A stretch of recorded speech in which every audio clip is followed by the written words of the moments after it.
For today's video, I've pushed two current generation GPUs to their absolute limits, the RTX 5070 Ti and the RTX 5080. Let's find out how they handle path tracing in 4 AAA games at 4K resolution.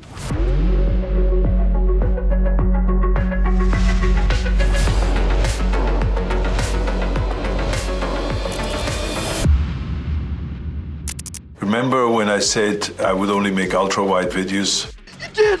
I lied. Happy birthday to me. I've turned 47 today and I'm still playing games like a student. Coincidentally, 47 is also the base frame rate that I deemed sufficient to turn on frame generation in my previous video. So here we go again. And today, it's not an ultra-wide video, as most of my content is. I've carried my computer downstairs into the living room to connect it to my LG OLED C1, because that's the only 4K monitor I have in this house. So in my previous video, I've talked a bit about the current state of PC gaming and the GPU market situation. This year again, it's been almost impossible to get a card at a decent price after launch. But coming into May of this year, 2025, suddenly the cards are in stock at lots of different retailers and the prices have actually come down. In February, it was nearly impossible to get a 5070 Ti for under €1,000. Now you can get them for under 900. And the same goes for the 5080. Some of them are even below MSRP.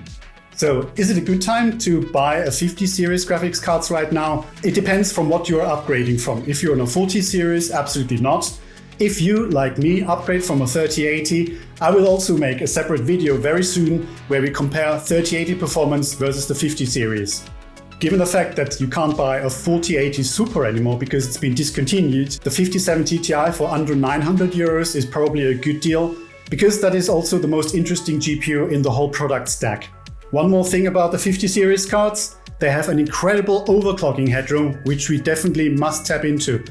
I know that many of the reviews are not considering this, and this is a bit of a pain to me because it's about 10% uplift that you can gain from doing a bit of a manual overclock, for example, in MSI Afterburner or the Nvidia app. So today I'm testing these two GPUs in 4 path-traced games. And before, we only had 4 major AAA titles: Cyberpunk 2077, Alan Wake 2, Indiana Jones and the Great Circle, and Black Myth Wukong. This video has been over 2 months in the making and it's become a bit of my apocalypse now. Meanwhile, we have 2 more AAA games with path tracing on the PC.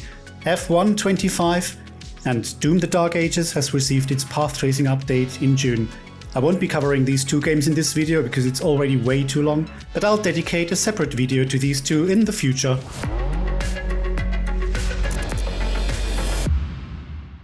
Now let's dive into the performance test. And we start off with Cyberpunk 2077. Throughout all my tests, VSync will be off as that can have a performance impact. And of course also no frame rate limiting, otherwise we wouldn't be able to test things like multi-frame generation. Under advanced settings, volumetric fog resolution and cloud quality need to be set from ultra to medium, and also screen space reflections quality is set from ultra to medium, even though with path tracing that doesn't have any impact. Most importantly is to set motion blur to off, especially when using frame generation. DLSS will always be on and transformer mode will be used, so then the only settings that we're going to test is whether we can use DLSS balanced or otherwise performance, which is normally the way to go at 4K. And then, with whichever upscaling method gave us the most acceptable result, we will then add frame generation and multi-frame generation on top. Here we can see our first benchmark run with the 5070 Ti, which is with DLSS balanced and no frame generation. Already we can see that frame rates are in the mid-30s, which is pretty terrible. This is without any additional manual overclocking. And this is what my test setup is going to be. Trust me, there is no point showing native or even DLSS quality. It'll always be either balanced or performance. On the 5070 Ti there's a performance gain of 25% between balance and performance. And with the overclock I gain an additional 10%. So moving forward I will always only use the overclock profile. On the 5080 we see again a 22% performance gain between balance and performance, and with the overclock I gain an additional 10.5%. I don't know if these 2 cards classify as golden samples, but the clock speeds always go up to around between 3200 and 3300 MHz. and on average the 5080 performed around 18% better than the 5070 Ti in those benchmarks. My recommendation would be to use DLSS performance on the 5070 Ti and DLSS balanced on the 5080 and then try frame generation and see what that looks and feels like. But remember, this is mainly for the base game, and later we're going to look at Dogtown from the Phantom Liberty DLC, where things will look a whole lot different. Here, a side-by-side comparison with the 5070 Ti. On the left side we see the conventional ray tracing as it was available on launch, and on the right side is path tracing that was available around 3 years later. So what are actually the differences between ray tracing and path tracing? Ray tracing and path tracing are two advanced lighting techniques used in modern games to create realistic visuals. Ray tracing simulates how light travels from your eyes to objects and reflects off surfaces. It's great for effects like reflections, shadows and ambient lighting, while still being fast enough for real-time gaming. Path tracing takes it a step further. It simulates full light behavior by bouncing rays around the scene, off walls, objects and light sources, creating ultra-realistic lighting, shadows and color bleed. The result? Path tracing looks closer to real life, but demands much more GPU power. Think of ray tracing as a spotlight and path tracing as a full lighting simulation. Both are powerful, but path tracing is the gold standard for realism.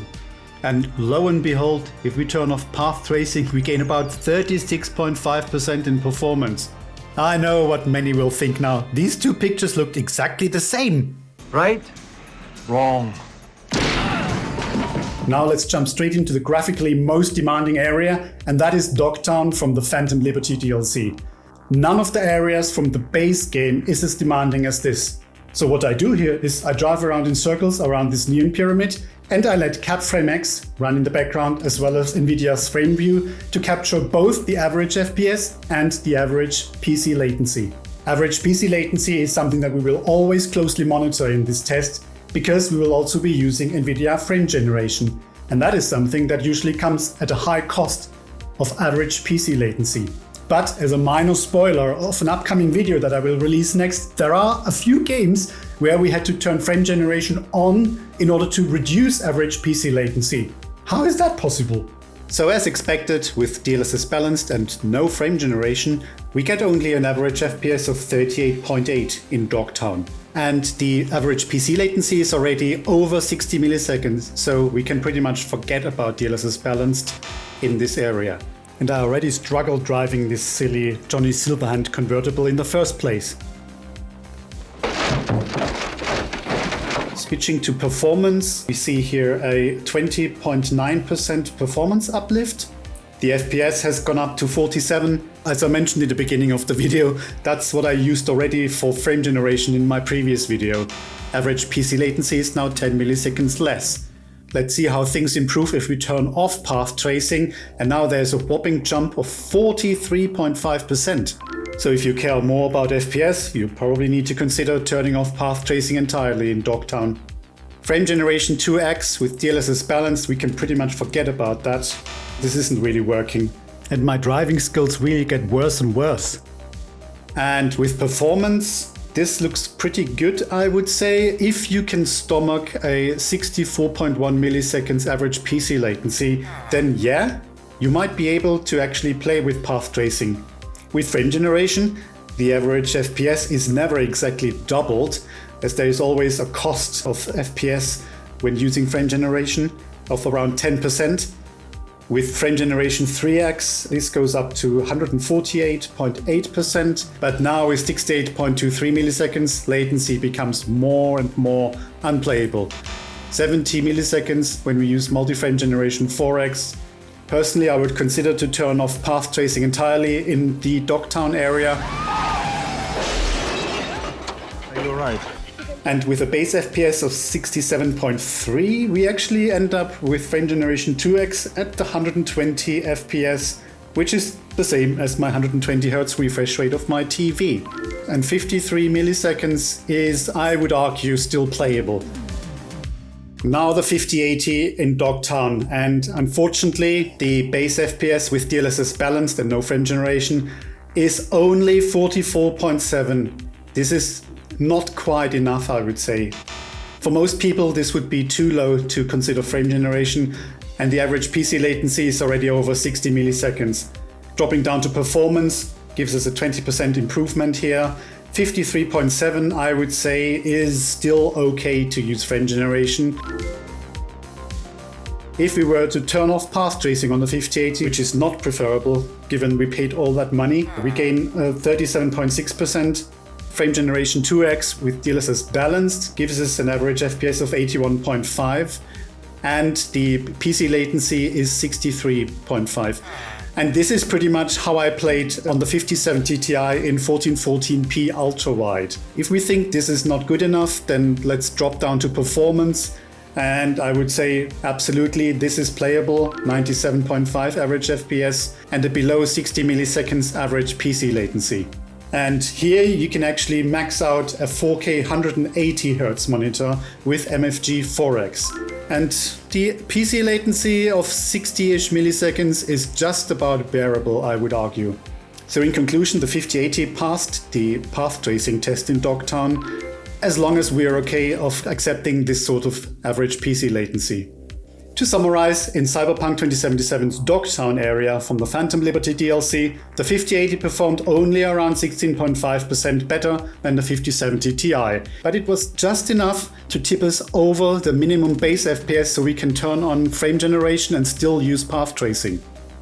And here a quick summary of all the results. According to the built-in benchmark tool, both GPUs passed the path tracing test with flying colors, as long as you're willing to use DLSS upscaling. And on the 5070 Ti you can use multi-frame generation perhaps up to 3x, and on the 5080 up to 4x. However, once we go into Dogtown from the Phantom Liberty DLC, the 5070 Ti narrowly failed the path tracing test, whereas the 5080 narrowly passed it. And in some cases it really comes down to your own sensitivity to average PC latency. Perhaps whether you're playing on keyboard, mouse or controller also makes a difference.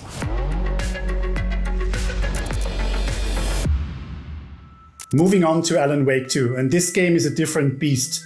For some reason it is a lot less optimized than Cyberpunk was, and there are some areas in the game, especially the forest, and within that the deeper forest at nighttime for some reason, that is pushing your GPU to the absolute limits. Many would argue that you have to turn off ray tracing or path tracing entirely in these forest levels.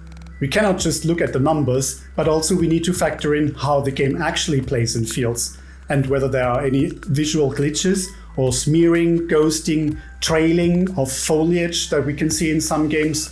Within the graphic settings, I make two minor adjustments that don't make a huge visual difference. Volumetric lighting and volumetric spotlight quality from high to medium. And down here are the ray tracing settings, and of course we start off by setting those to maxed. Everything has been tested with DLSS performance from now on, because trust me, there is no point trying DLSS balanced or even higher. So here for the 5070 Ti, the first result in this area near the crime scene is actually shattering 37.6% with an average PC latency of 75. This is absolutely useless. If you turn on frame generation on top here, then we can see that the average latency jumps up to 90 milliseconds, completely unplayable. So this is not working. So now we already have to turn off max path tracing in the forest. With ray tracing set to profile high, there's a minuscule improvement of 5.9%, so that won't cut it either. Medium gives us an 11.4% versus baseline RT Ultra, and low 46.5%. And this is my recommendation moving forward, that in Alan Wake 2, in any forest levels, you will need to drop your ray tracing setting down to low on the 5070 Ti. How does this now look with frame generation 2x? This is the kicker, because this is what I want to play at on the 5070 Ti. We get an improvement of average frame rate 72.4%, and with the average PC latency of 64%, I think we can probably live that in a slower paced game like Alan Wake 2, which is not a competitive esports game, for example. Frame generation 3x increases our average PC latency quite a bit, but there is a 145% uplift of average frame rate. I'm not going to say performance, because you're going to say to me this is not performance increase, this is AI doing this.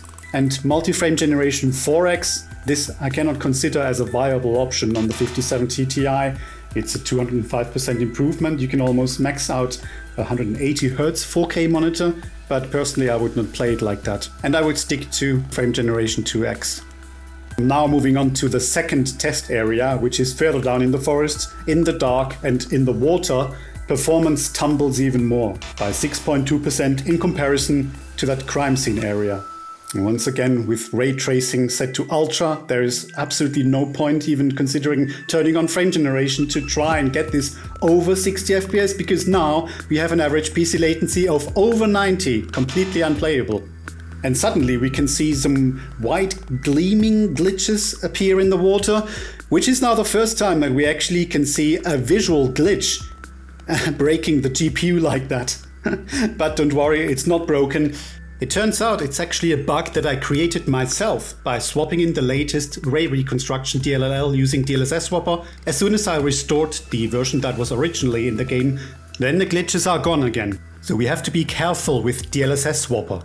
My recommendation is to set ray tracing to low in this area, and we'll still get an average frame rate of over 50 FPS, which is a good baseline to turn on frame generation.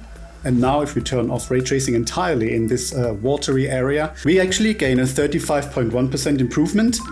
This is something you should definitely consider if you don't want to turn on frame generation. And now, if we go to one of the other areas that are not in the forest, such as Bright Falls or here with Alan Wake in one of the later chapters in the city at night, we can see that suddenly ray tracing ultra, so max path tracing, suddenly becomes viable.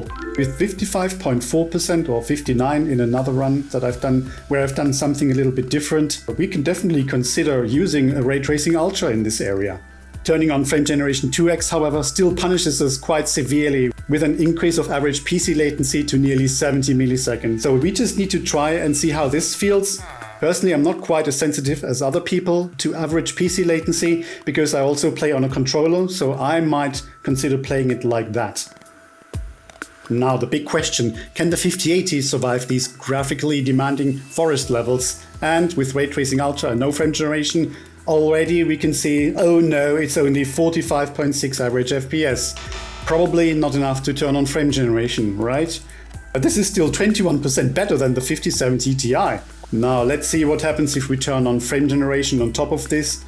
Well, 77.8 with frame generation is not a great average FPS, and you can see that the average PC latency jumped up to 77 milliseconds. I would consider that unfortunately unplayable, so the 5080 also failed path tracing in this test. Dropping down to ray tracing profile high, the improvement is 12%, which is quite a lot better than it was on the 5070 Ti. Medium is however not much different, which is quite odd.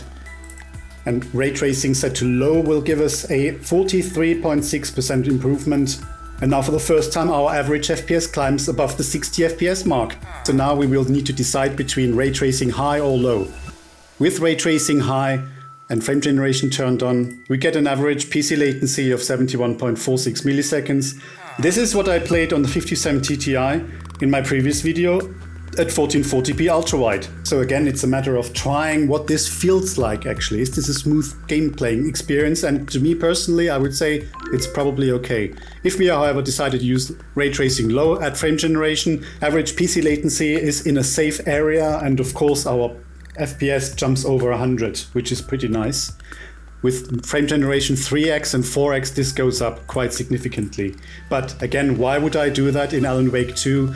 Alan Wake 2 really is not a game where I would consider multi-frame generation at all. Maybe 3x with a 5080, but not 4x. So I would say we either use ray tracing high or low in this scene with frame generation 2x, or low with multi-frame generation 3x. We're back in the water area and performance is again worse than before. Please ignore those visual glitches. And turning on frame generation here is absolutely not viable, as the average PC latency jumps up to nearly 80. And again, in the water level, I really do want to push for ray tracing profile high at the very least. But again, with frame generation turned on, we see an average PC latency of over 70. If we dropped this down to medium in this scene, the latency drops below 70, but I think it's still pretty much the same experience. And as expected in the city chapter with Alan Wake himself here, also in the 5080 we should definitely consider turning on ray tracing ultra, max path tracing, as our base frame rate is already over 60. With frame generation turned on, the average PC latency is even below 60, so that is definitely playable in my opinion. And in conclusion, here an aggregate of 13 benchmark runs for each GPU. We can see the 5080 performed 18.5% better than the 5070 Ti in Alan Wake 2. And since all of that was probably a bit confusing, here are the results. Well, since such a large chunk of the game is set in these forest areas, I'm gonna have to go with a resounding no for both GPUs in terms of path tracing performance. You can only turn it on in these urban areas. And in any case, you'll have to use DLSS performance on both cards and also consider some form of frame generation.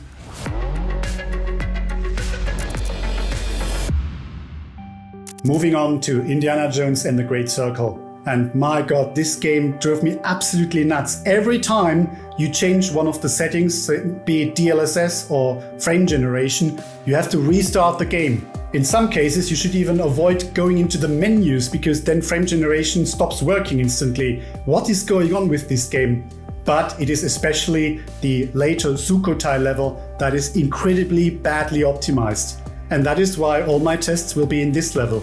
All the other levels, Vatican, Gizeh, Shanghai, they don't have these issues. But in Sukhothai we have so much foliage in the jungle and a lot of water. It is really by far the most demanding area in this game. Let's have a quick look at the graphics settings. Motion blur I leave here at low, even with frame generation. I have to drop down texture pool size from Supreme to Ultra, so that I don't run into these issues that I just showed, where the picture suddenly disintegrates into a mushy mess. And then shadow quality I drop down to high. All the other settings are maxed out, but then down here comes the path tracing settings, where we probably will need some tweaking. So here I always will do 2 benchmark runs per setting, starting off in the village, going onto the boat, and then getting off the boat and running around in an area in the jungle that performs even worse than on the boat. And the 5070 Ti really cannot handle path tracing set to ultra, as the average PC latency is so high that the game becomes unplayable.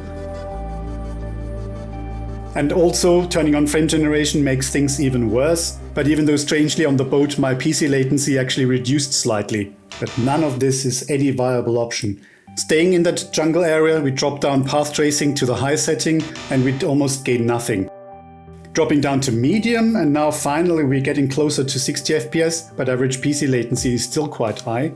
There is no low setting, only off, and if we turn path tracing off entirely, then we can see, wow, 147% improvement. Sticking with the path tracing medium setting, turning on frame generation 2x, average PC latency didn't increase all that much to my surprise. This is probably that I would personally target with the 5070 Ti in Indiana Jones and the Great Circle.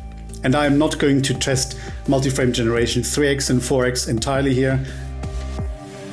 And here we can see how bad Sukhothai performs in comparison to all the other levels.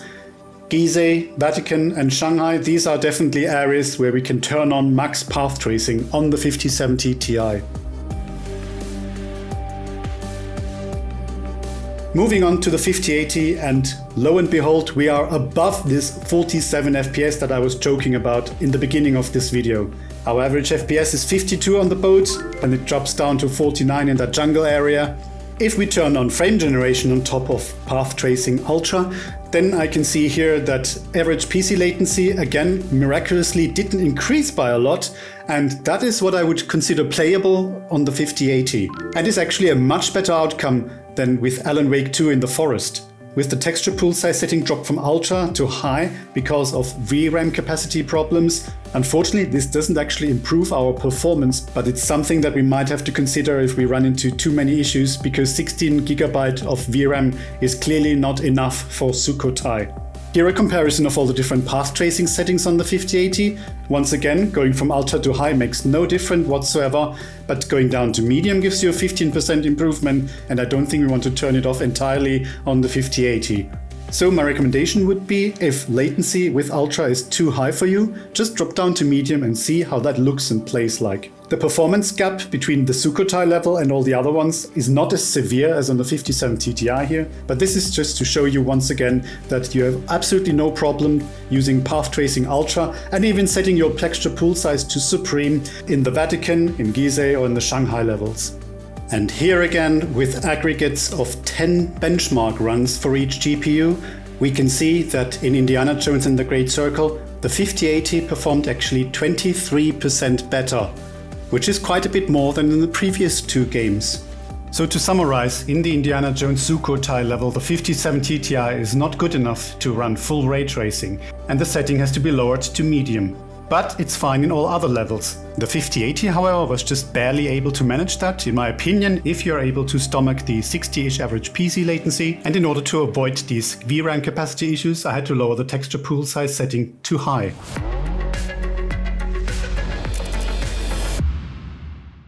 Last but not least, Black Myth Wukong. This is a game that is a tremendous effort from first-time developers Game Science from China. But unfortunately, optimization is not its strong point. Here, I've modified many of the graphic settings from the maxed cinematic setting down to either very high or medium, but without a significant loss of visual quality. Like Cyberpunk before, Black Myth Wukong conveniently offers a benchmark tool. Here, I mainly wanted to see the benefit of dropping from DLSS balanced down to performance, and it's all with full RT very high and frame generation on. On the 5070 Ti there is an 18% performance gain, and on the 5080 that difference is only 16%. Overall, the 5080 seems to be 18.7% faster than the 5070 Ti here. So, since Black Myth Wukong is such a fast-paced game, and with this data in mind, I decided to only test with DLSS performance moving forward. If you set this to balanced on either of these cards, you're gonna have stuttering in some of the harder boss fights and you're going to die. So here in Black Myth Wukong, I decided to run my tests in two areas. One of the earlier forest areas, where with full ray tracing on the 5070 Ti, we are already over 50 FPS. But look at what our average PC latency is, nearly 100. I'm sorry, this is a no-go. But look at this, if we turn on frame generation, this reduces our average PC latency down to 62. And this is something that could be playable, but once again, during boss fights, you might run into problems. Here's a comparison with all the different ray tracing profiles. Going from full RT to off is a staggering 80% improvement, but I don't think we need to turn it off entirely. If full RT isn't working for you, then my recommendation would be to try medium, which gives you a 33.4% performance gain. My second test area is Rockrest Flat, and this performs about 10% better than the forest area. Turning on frame generation here gives us a pretty good experience of under 60 milliseconds and almost 100 FPS, and that is with full ray tracing. On the 5080 we see the same anomaly that turning on frame generation reduces our average PC latency by 10 milliseconds. So here I think it's a no-brainer to use full ray tracing and turn on frame gen, and we get a good average FPS of 100 in the forest. If for some reason full ray tracing isn't working for you, here you can see what you gain by dropping the setting down to medium or low. Around 30 to 40% improvement. And same as with the 5070 Ti, in the Chapter 2 Rockrest Flat area, I have 8.5% better performance with a terrible average PC latency of 75 milliseconds. So once again, we must turn on frame generation to drop this latency down to 55.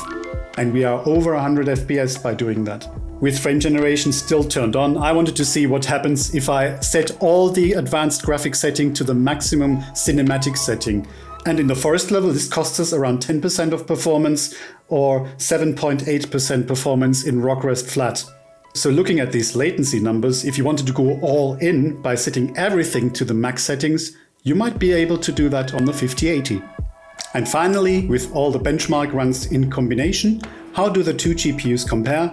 The 5080 was only 14.4% better than the 5070 Ti. Here are the results for Black Myth Wukong, very basic. Both cards can handle full RT very high setting, but we had to turn on frame generation in order to lower the average PC latency to a playable level, which is something that really flies in the face of all the naysayers.